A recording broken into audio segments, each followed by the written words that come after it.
Nå skal vi ikke spille noe. I dag skal vi bare ha en vlogg. Der. Ja, det skal jeg. Forresten, for eksempel, jeg har litt for eksempel sånn at jeg har en PS4 som jeg ikke kan bruke til videolag i. Det er dumt. For eksempel sånn. Ser du ikke vent litt. Er du ikke PS4-en min? Går ikke om jeg kan fokusere. Ja, hvis dere ser det, så er det bra. Vent litt da. Sånn. Her har dere meg igjen. Sånn så PS4-en min.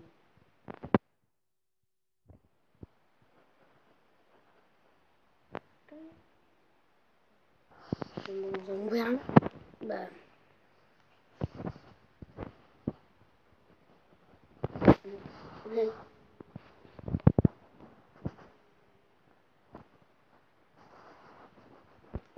Jeg har særlig mange abonnenter.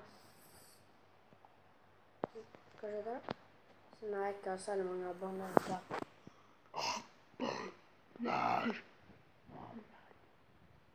Vær så snill, abonner.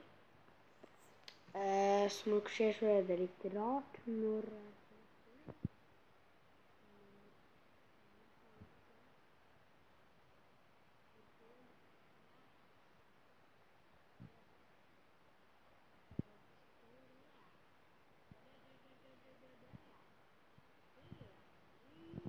ja.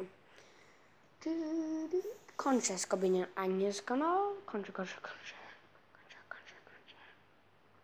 Har jeg ikke hørt om Diamond Minecraft?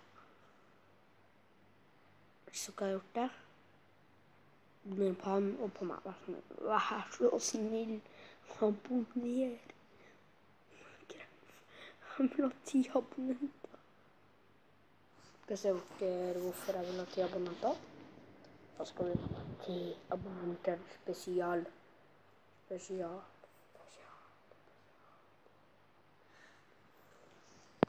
gjør jeg hvis jeg får 10 abonnenter?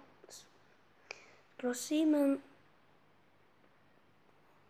gled dere til søndag. Gled dere. Dere skal må glede dere. Skal på en måte ha bror-søster challenge. Vi skal spørre hverandre spørsmål. For eksempel, når du har vært foten.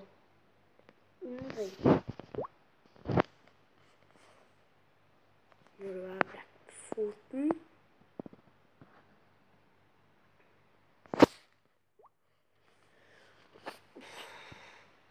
Og hvilken dans jeg skal spille på. Jeg skal begynne på breakdance. Da vet dere det. Og så for eksempel hva yndlingsfargen min. Og sånne spørsmål. Og hvis vi svarer feil, får vi et egg i hodet. Midt i hodet. Jævla hodet. Og så kameraet kommer til å være sånn her. Ser dere fanen? Klapp etter flua.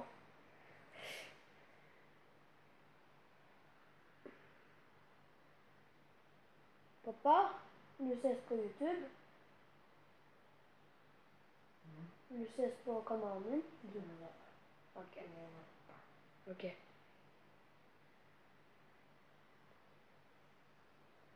Det var det jeg ville informere om. Ha det bra. Sjekk ut som Gamer 008.